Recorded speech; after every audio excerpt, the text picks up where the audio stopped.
One, thank you so much for coming. Two, there's some pins and note cards. If you want to leave a note or anything like that, please feel free. Crystal's going to put together the teacher type stuff that she always does. That's super awesome. She's the one that did the 200 plus pictures. Could not be a Becker getting together without ice cream. For those of you that don't know, there is still plenty of ice cream there in the cooler that's over there.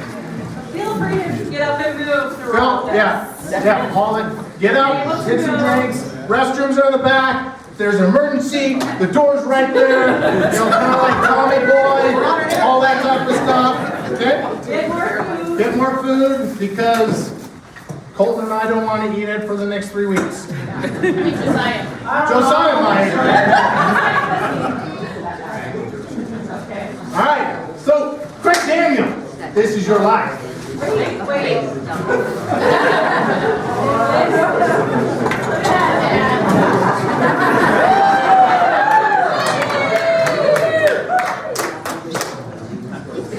All right.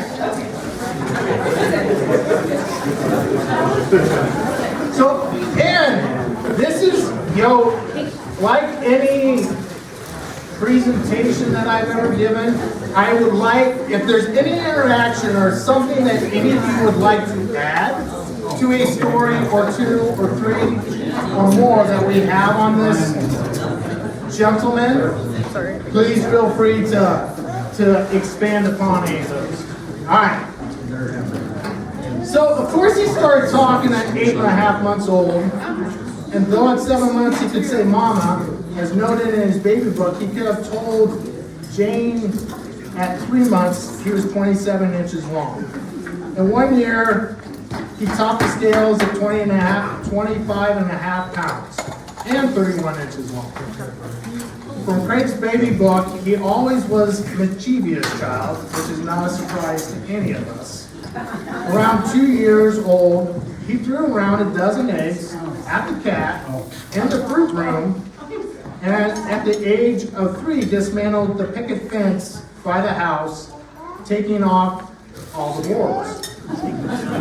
Around the same time, he came into the house to his mom, skin, knuckles, and all, and he said he wanted to get some tape on it, but it wasn't bad enough for Ida. So, Craig's Aunt Jenny recalls, one day when Craig was a little guy, between 2 and 3, he was watching his mom try to run red cherries through a cherry picker. It wasn't going very well, and Craig said in true farm boys language, they just can't seem to see the hole. I often spent days helping Craig's mom, my sister, every year. After a full day's work, I had just finished mopping the kitchen floor and rarely sat down on the railing at the back porch. 3-year-old Craig came to the door with a glass of water in his hand and looked at me and said, "Fro, am I wearing this?" I just answered him, "Huh?" Then I realized what he had to say and hastily tried to stop him with an animated "no, no, no." Too late. With an impish grin on his face, he threw the water on me and laughed in delight. He was so cute. Now, I have a hard time believing this, not because of the mischievous part of it, because of the water. Because of the water. The dude never gets in the swimming pool. I mean, how many of you here have had swim lessons at the Jane Becker pool? Or have had children? There we go. Traumatized all of them, I'm sure. But who never, ever would get in the pool? That would be different. Maybe 4 times ever. 4 times ever, possibly. Craig's brother Roger, who's here today, recalls there's a picture of 3 older boys, kids back then, playing in the mud. I don't remember wrestling with Craig and Galen in the mud, although the picture looks like we must have really had a good time. Me being the little one of the three, wondering if I got mud on me by my lonesome or with a little bit of help. Then there was the swim deluxe that we got at, is it Rippies? Rippies. Yeah, there we go. With the built-in horn console, headlight, mud flaps.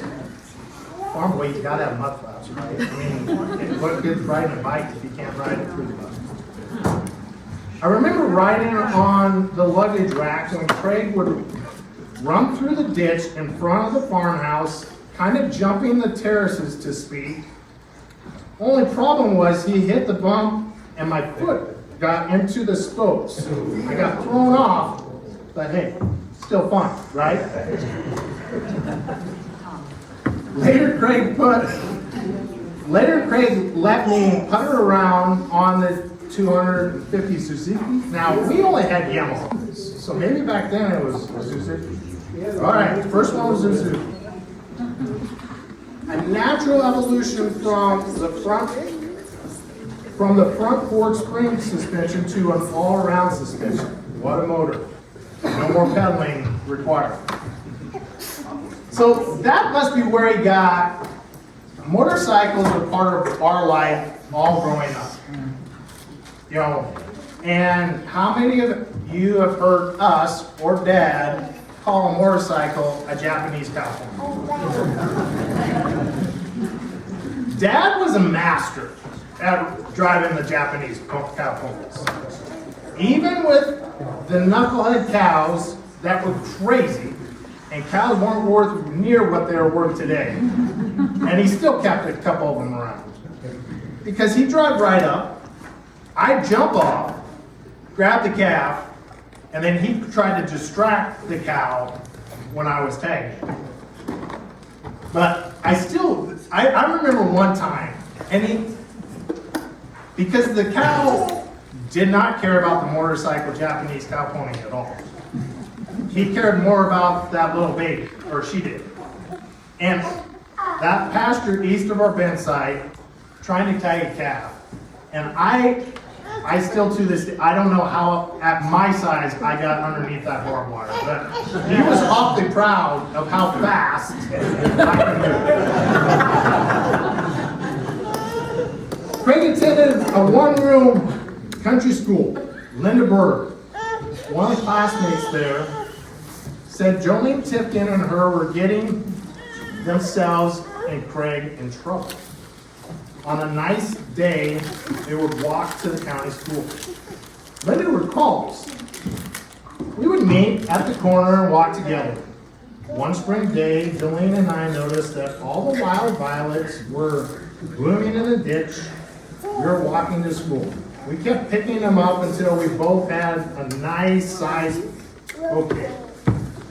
Craig was patiently waiting for us. We lost track of time and we continued to pick the violets for Mrs. Castillo, our teacher. At school, they were concerned because the three of us had not arrived.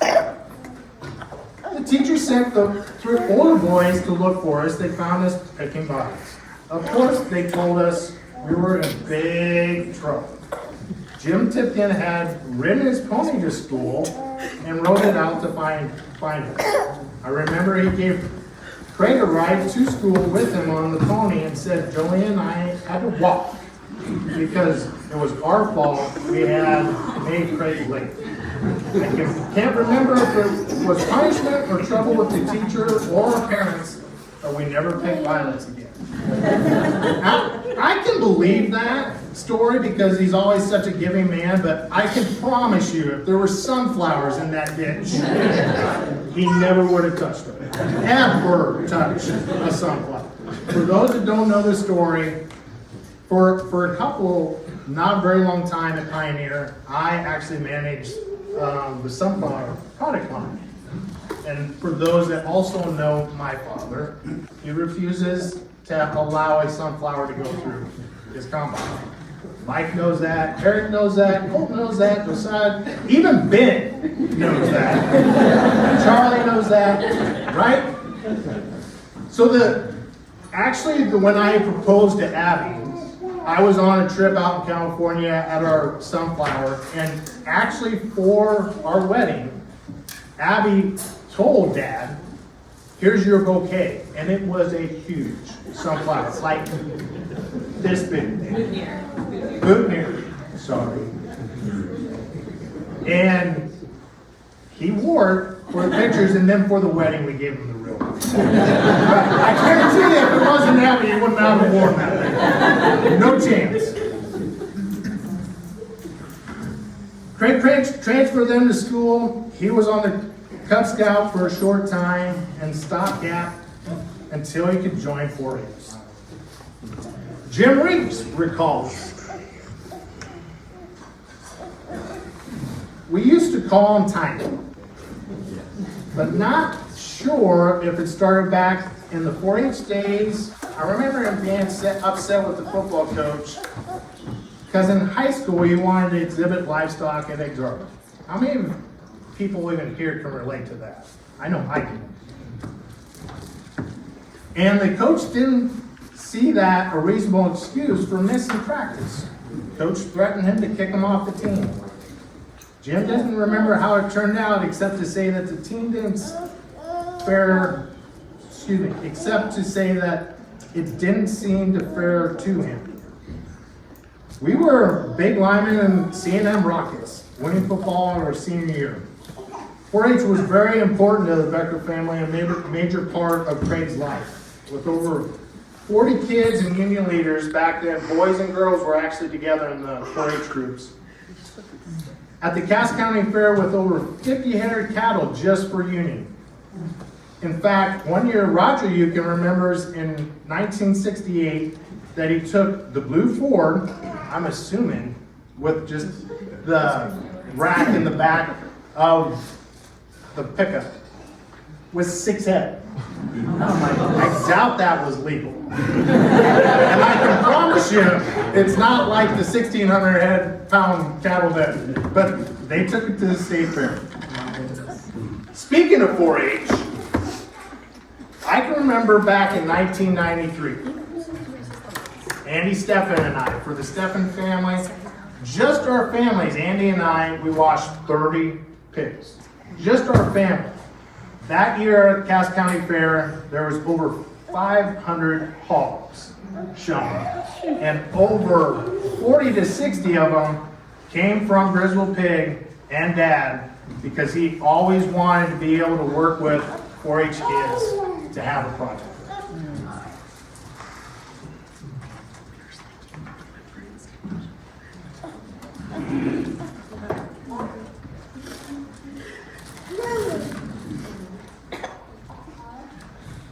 Hi Craig, I've known you since we were in 7th grade at C&M. And my wife's known you longer than that.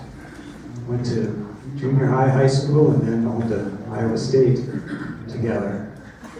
And to try to give you a little hint as to who I am, our dads graduated from Cumberland High School together, class of 1943. You and I graduated from C&M High School in 1969. And our daughters graduated together from Atlantic High School in 1999. Who am I? Yeah.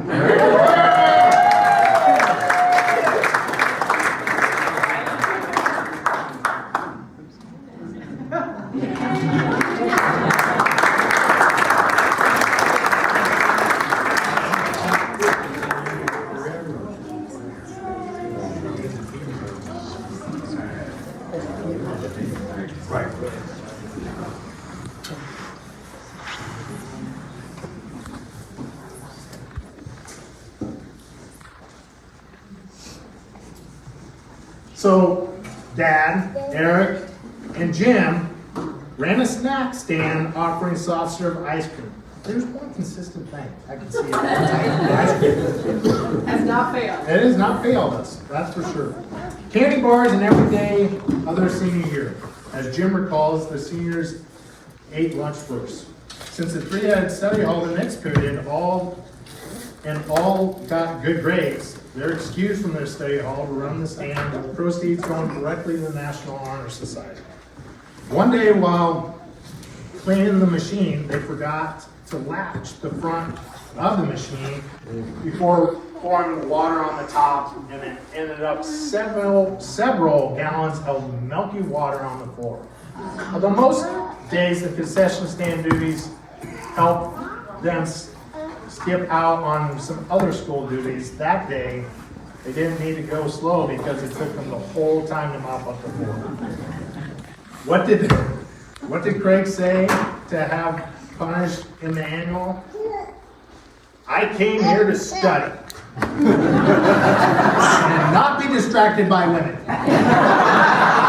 Or, sorry, I'll use my Craig Daniel voice. I came here to study, not to be distracted by women.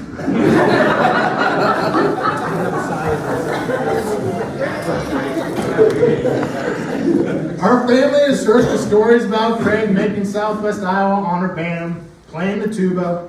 Of course it was the tuba. Nobody else was crazy enough and wanted to have that huge thing on their back, toting it around.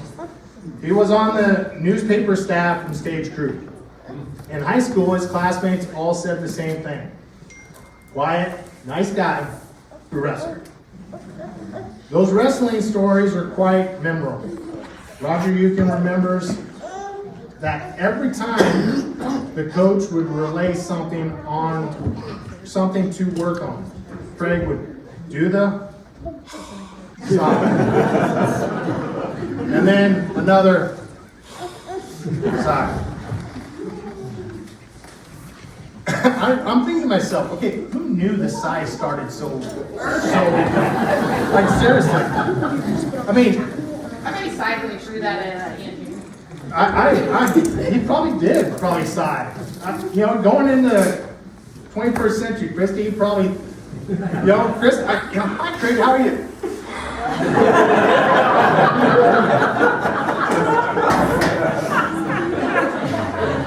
It's not that often? Okay, how many of you heard Craig Daniel Becker sigh?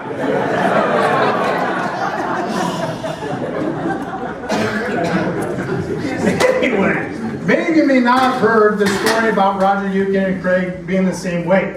Craig was selected to go down to the next lower weight. Roger was asked why.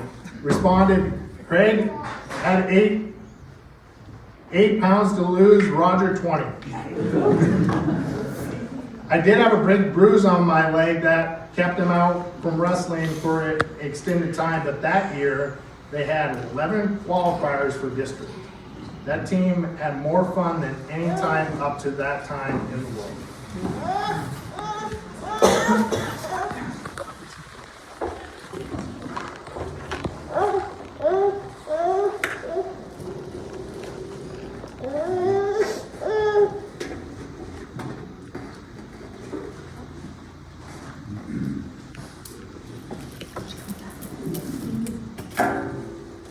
Hello, Craig. I met you in the fall of 1969 at Iowa State University, and I remember you were always a weekend farmer that you went home quite a bit. And I lived quite a ways away in Wisconsin, so I went home a few times on weekends. One time you wanted me to drive a grain truck to the co-op to take the grain in.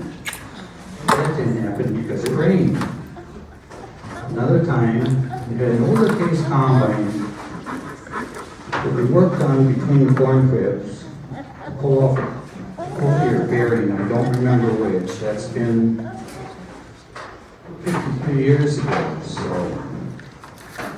another time I remember going cycle riding. I don't know if that was the same time or not. But I was not a very experienced cycle rider. You were going up and down the pasture and up and down the hills, and I wouldn't go up that hill, so I went around the hill. I also remember, Craig, You were big into Massey Ferguson's when I went to school with you at Iowa State.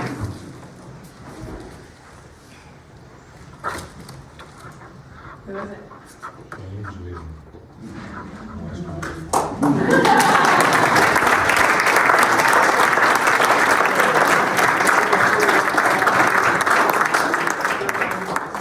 Weekend, therefore unable to make it.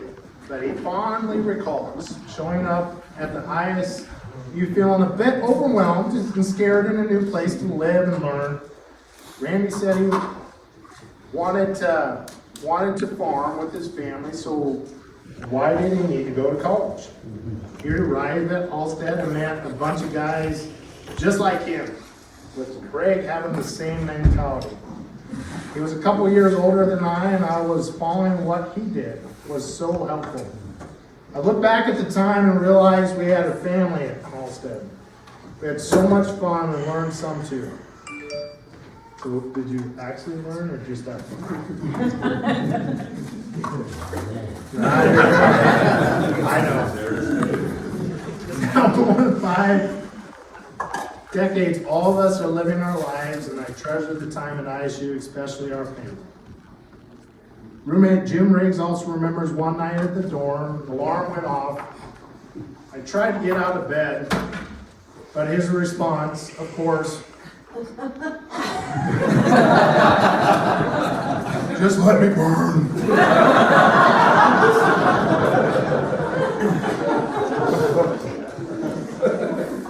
I mean, all of you close your eyes and just imagine. Just seriously hear Dad just sigh and be like, Lord, please, seriously, just let me burn. Back in Cumberland, Craig was one you'd always find working on Coke's stuff. One of his projects was the 444 Massey Harris. It was his pride and joy. You'd always find him working on stuff, mainly tractors. His brother Roger remembers him working in Delbert Hagen's garage with things torn completely apart. I can attest to that. Amazing that he could do that and then get it all put back together. And it still ran. And can't miss the opportunity to bring up Henry Brady Hoffs, WC30. Crank Start Alice Chandler's. How many of you remember that thing? You needed a third arm, actually, to do the hands and brakes and steer. He loved those old tractors and still does. It also was a way to get out of milking cows, which was not one of Craig's favorite pastimes. Milking cows? But you still love ice cream.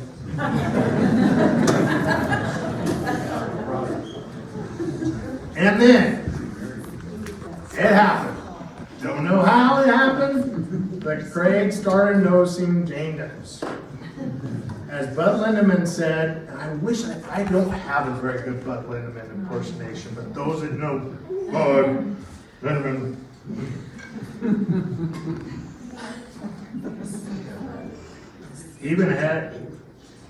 And he didn't even have a chance to walk away. He was, quote, gone.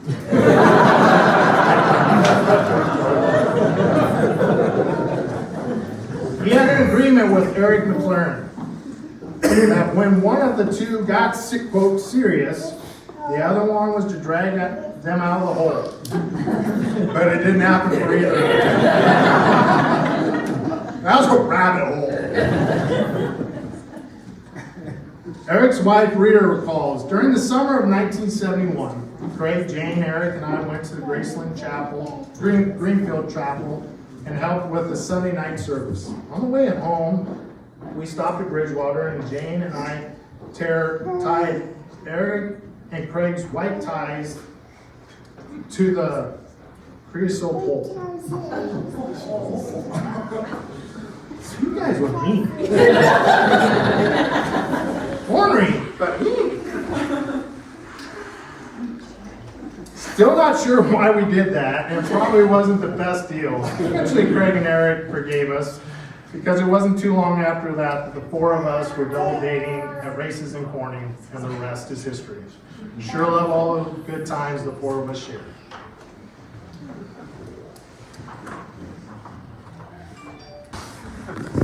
How many of you remember Robinson Hardware in downtown Atlantic? So we would go to usually it was like the 22nd or 23rd. Dad would take all four of us kids, and we would go to Kmart. We wouldn't go there very long. Then, of course, Capples and Robinsons. You know why? Besides shopping local, they wrap the presents. What did they get every year? A laundry basket. A laundry basket every year. You know how good the people at Capples can wrap a laundry basket? I mean, Dorothy can do a hell of a job. Hal does remember the many weekends they spent at their house during those dating years. He also remembered the Christmas of 1971 when Craig went to talk to his wife, just like he said.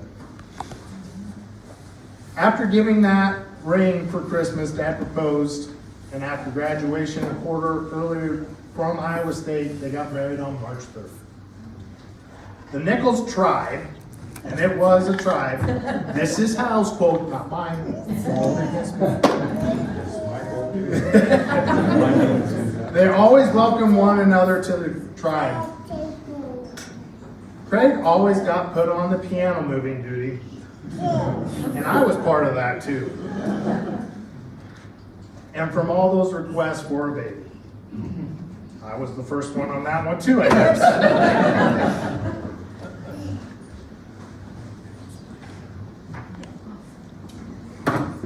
What John said. But as Paul Harvey used to say, this is the rest of the story. On hiking Glacier National Park, which I don't know if you've heard about yet, we went to the top of a ridge and we were going down the trail to get a piece of pie at a chalet, and Jane just took off. Down the trail she went, almost running. I guess she really had to pee, and we were on the tree line, and we went to the high bar, and so off she went. I looked over and Craig's face had a really strange look on it. That's kind of odd. A couple days later, they followed me back to Oregon, took him on a plane ride, and being a new pilot, I wasn't quite prepared for somebody getting sick, which Jane did. She dumped out the contents out of her purse and used her purse as a sick sack. As we're pulling in my driveway from Oregon, headed back here, Jane says, "Oh, by the way, I'm pregnant." Now that might have been some handy information. And it also probably explains the look on Craig's face in Glacier Park. Jane had sworn him to secrecy, and I'm not sure what the punishment was going to be, but clearly Craig didn't want to find out.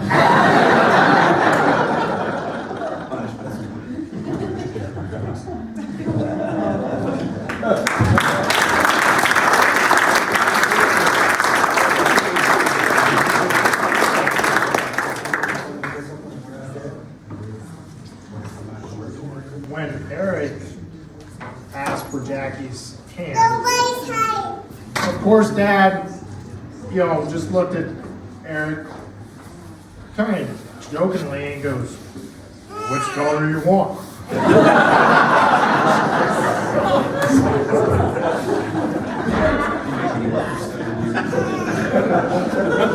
That whole Leah and Rachel thing came through. Let's go.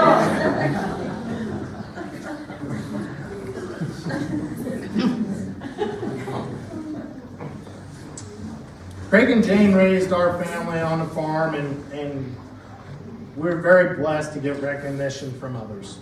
During Dad's young adult years, many of you might not know this because Dad is a very humble man. Craig received the special recognition of Farm Bureau Young Farmer of the Year and the Iowa Master Hog Producer.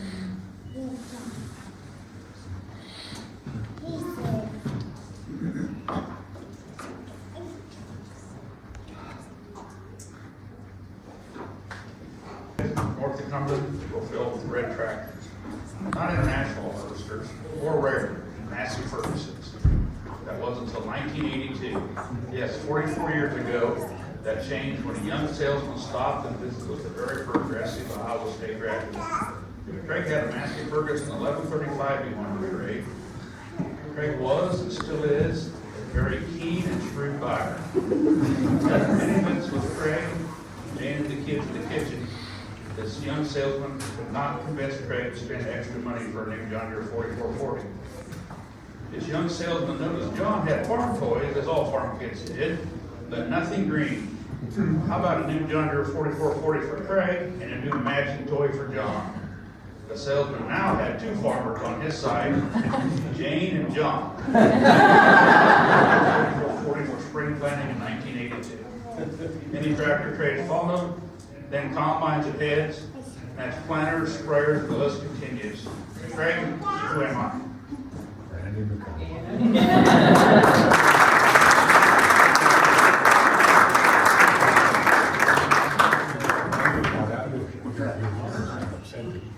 Yeah. Craig just told me my mother was upset that I threw in a tractor. Sell a tractor. Not only a tractor, it was a pedal tractor. Yeah. And pedal tractor and a 16th scale 8630 four-wheel drive. And Evidently, John remembers. I remember it. We haven't ever bought anything right since. Best investment they ever made. Which is worth more now. Which is worth more now? Probably still have 4440. Unfortunately, Harold Vanderhart could not be here today, but Harold has some things that he would like to say. Working for Craig when I was in high school from 1983 to 1985, and nothing but good memories from those 2 years. In fact, he never raised his voice or anger to me, even though the new farm, which we called that the new farm for about 30 years, now we call it the East Farm, just a mile east of the Penn side, back to the house. Thankfully, I didn't do anything damage to it or anything else, and expensive equipment over those years. Those are also filled with the days of the CB radios. I took the handle JD Boy because I like John Deere's, and Randy liked it. He liked John Deere's too. It always seemed funny that Craig's handle was tiny, not fitting for such a big guy. It also seemed funny that many other farmers around called him by that same name and responded like it was a real name. What I saw with Craig was a man that was an excellent farmer, businessman, wonderful father and husband. To me, he was still a great friend. In fact, when I worked with him and would see him at church on Sundays, I would find myself talking with him more than my peers. He was an excellent example to me in many ways. I saw how he persevered through hard times, such as the summer of 1983. Very late planting in the spring of 84, followed by an early freeze in the fall of 84. He pushed through and carried on prolonged illness in the summer of 84, always remaining faithful to seeing what the work had done despite feeling lousy. The Lord rewarded his patience and faithfulness by giving them an excellent crop in 85. I remember being back helping harvest that fall, and he commented that was the best yield he had ever had on beans. He was and still is a godly man who I always saw honor the Lord Jesus Christ. 1984 was during the Cumberland Centennial. And isn't that in the middle, June? Wasn't the Cumberland Centennial was like June 20th? So that kind of puts perspective. We're still trying to plant beans. First time, June 20th.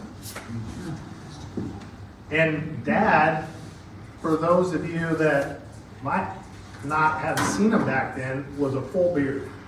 We have pictures of the old settlers and stuff. Probably one of the pictures here. Still has a full beard and everything. And then when you talk about I think the fall of 84 was the Halloween ice storm, wasn't it? I do remember, so Randy talked about the first John Deere purchase was a track 4440. That fall, we still had the Massey 860. We demoed a New Holland case and a John Deere. And that ice storm, we had 5 acres left on Simmons Field just on top of the hill. And Dad came out with the combine during that ice storm and almost did a full 360. To this day, I don't know how he kept it on the roof. Probably him doing all the bicycle stuff, crazy through terraces and the cowboy stuff. But I still have that, I will always have that image in my mind, him coming out, and I don't know how he kept it on the road.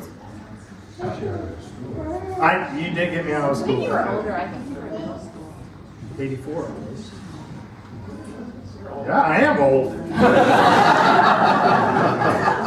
You're not the figure sister anymore. Thanks a lot, sis. Harold also, recalls, I remember during the years I worked for Craig, he was always making the transition from Massey, Harris, Ferguson to John Deere. By the time I left in 85, he was pretty much close to everything John Deere. He also remembers, and I remember this quite well too, we talked about the Delbert Hagen days. One of Dad's projects was he split a 30-20 and a 30-10. So he put the back end, stayed the 30-20, put the front end of a 30-10. So we called it the 30-15. To this day, I'll do something and somebody will ask, where did I learn to do all that stuff? I pause and think to myself, Craig taught me by watching him. Harold did try to say Craig's also fatal flaw is he's a Cyclone fan, which he's full of it. Harold's a nice guy, but come on, seriously. As it was known, and become a Hawkeye, but to no avail. The only thing that kept him out of the field during harvest season was a home Cyclone game where you could find him tailgating the names. And those of you that don't know, I mean, when Mom and Dad were always so supportive, and the only 4 years in the last 55-ish years that they didn't have season football tickets were the 4 years that I played at Drake. They would always split and conquer. I mean, like when I was senior year in high school, Corman was a freshman and Jackie was in 7th grade. So basketball, we had Wednesdays and Sundays off, and then we were going to church in there. So that they put a lot of miles on the Dodge Caravans back in the day.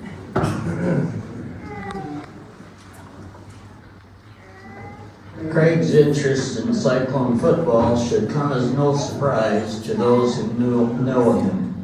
My family, as well as Craig's, have been loyal season ticket holders since the opening of Jack Trice in 1975. Over the past 10 to 15 years, we have enjoyed our common interests by sitting near Craig and Jane. As fate had it, we share row 30 and section 33 for those who have been close to Craig and Jane at an ISU football game, and I would guess at any sporting event, would likely have witnessed this crazy lady, Jane, screaming, hollering, and banging on the seat back in front of her. Meanwhile, Craig was calm, collected, and focused on the game. With time, I got to know this farmer from Atlantic, and each year, beginning with the first game in late August, Craig and I would share the weather and crop conditions. His in Atlantic, and mine north in Spencer. A typical conversation might start out, "Hi Craig, how's your crop looking? Looks like you've been getting plenty of rain." Craig's response might be, "The rains keep going around us." Yes, we are getting lots of rain, probably too much, as we are now having to spray fungicide. But then that's the life of a farmer. Can't count on it until the crop is in the bin. a twofer for you, Craig. So I started splitting those tickets with Dad several years ago and got to meet you and Jane.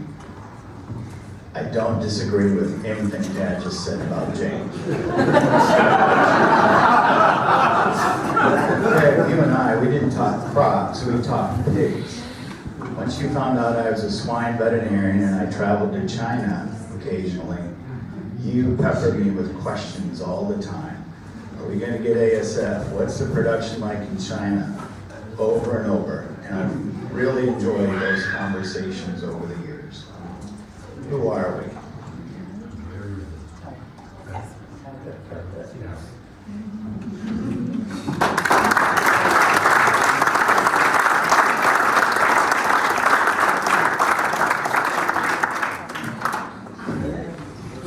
Reminded her that many of Dad's grumblings revolved around one of her many projects. He thinks the worst was setting up the swimming pool, and I would concur. How many of you, so the one that is at Bethany Camp, do you guys know the story of how we got that pool?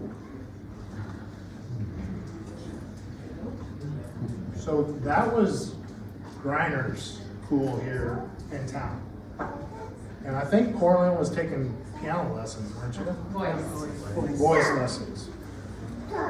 And so Mom, maybe I got some of my sailing ability from her because she made it sound like it was a great deal. You know, all we had to do is take it out and all this. And All we were going to need was the heater and the filter system. She didn't want any. you didn't tell me that. I was going to take the rest of her and use for hot bags. So you weren't telling me what you were trying to do. It worked out even worse than what I thought.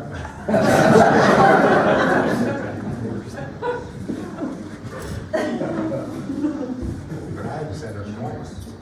You missed out on the second time. Still called a blankety blank. It is called a blankety blank. Mom also talks about knowing the blankety blank and occasionally having to figure out why things weren't quite working out right. In true Eeyore character, he complained about it, but he eventually get it done. One of the things we haven't noticed is Craig's, quote, love for leaving home and going on a family vacation. What started as something that both Craig and Jane wanted for their family to treasure, thus the swimming pool, was at least a yearly trip, if not more. Vacations allow new conversations with farmers around the world too. He loved to discuss what was done differently in Iowa and elsewhere in the world, and hearing how others took care of the land in other ways that he did, with how one handled the loss of soil through land erosion with changing way of raising cattle. I do remember, I think it was on the Panama Canal trip, Mom talked about, so how many of you seen Crocodile Dundee? How he would do the walkabout, right?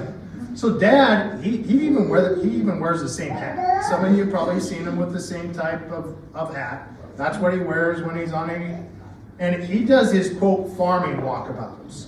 So he goes out, you know, not in town or anything, because God knows he's not going to go shopping with Mom. He goes out and does his walkabout with any farmers out in, I think it was the Panama Canal.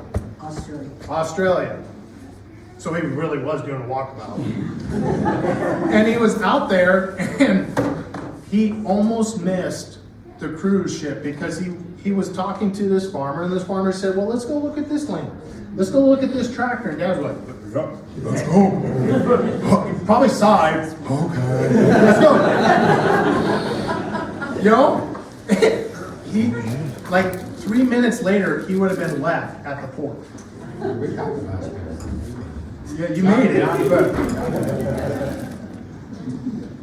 As the family moved out, Johnny and Sue Mitchell worked tag-alongs and frequently Accomplices.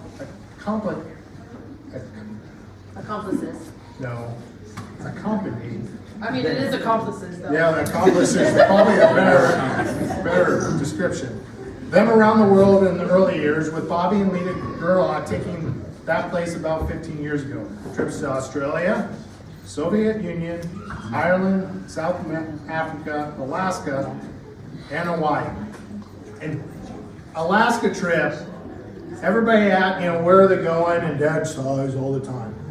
He will never admit this. He came back from the first Alaska cruise trip, and he even admitted to me, he's like, yeah, I probably did that one again. And he did.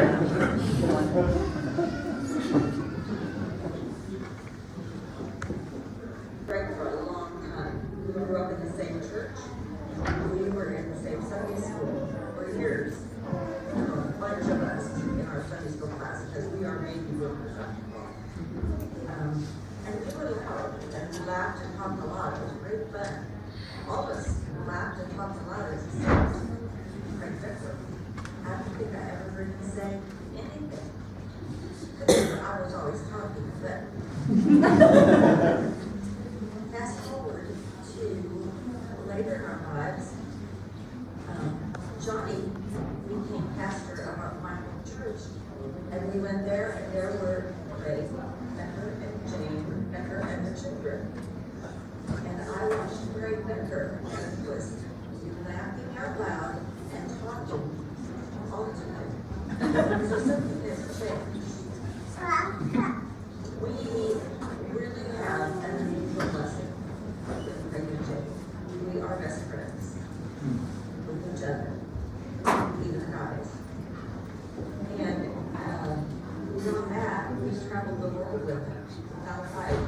We close this episode of This Is Your Life. I'm going to use what Becky Kisher Holmes said when she was asked if there's anything she'd like to have said. Becky, for those of you that don't know, was married to Craig Kisher, and probably Dad's closest friend on this earth. He died way too early when they were both in their 30s. She wrote, "What comes to mind is the easy friendship and companionship that Craig and Craig shared. Both of them loved the land, were not afraid of hard work involved with farming. They could talk for hours about the fundamentals of farming. They both enjoyed learning new techniques. Both enjoyed a friendly debate of the benefits of either living in Northwest Iowa or Southwest Iowa. And they both shared a quiet faith in their Lord and Savior Jesus Christ. Although their time on earth enjoying that relationship was cut way too short because of Craig Kisher's ultimate death, someday they will be reunited in heaven when they will enjoy this friendship forever." And for those of you that don't know the Kisher family, I was old enough to be on part of some of those conversations. I was usually playing around, but I did catch, Dad would always talk about, well, down here in Southwest Iowa, we have to kind of be artists, with contour and everything. You lucky guys up there in Northwest Iowa, just straight roads. I mean, that's all you, half mile. Don't you fall asleep cold day here? I mean, what are you going to do? Seriously, you guys have it so easy out here.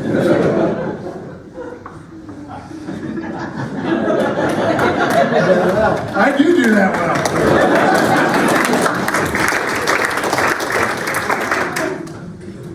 But with the hills, as you know, I married a Flatlander.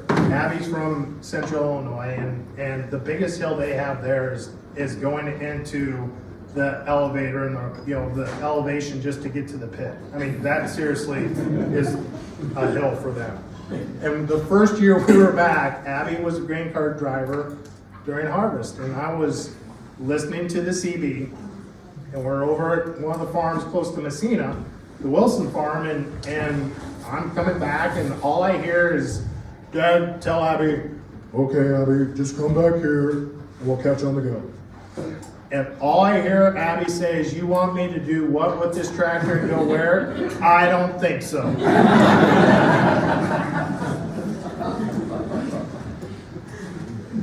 But in all seriously, Dad, I hope you enjoyed today and the experience of turning 75. We all love you.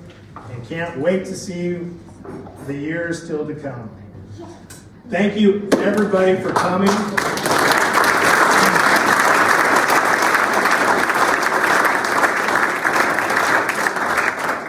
It means so much to have everybody here. All of you have touched our lives in so many different ways, and we feel so blessed. There is plenty of food. Thank you for everybody also that helped with this event. I'm not going to list everybody because I'll miss somebody and then I'm going to be in trouble. But thank you, everybody, for the food that's amazing, setting this up. Mom doing the flowers, stealing all of our 16 scale stuff that we got from McDonald's and Agrivision. You know, all that stuff. Is there still ice cream? Yes. Still ice cream. Make sure, stay as long as you like. And thank you so much for taking the time to help celebrate today.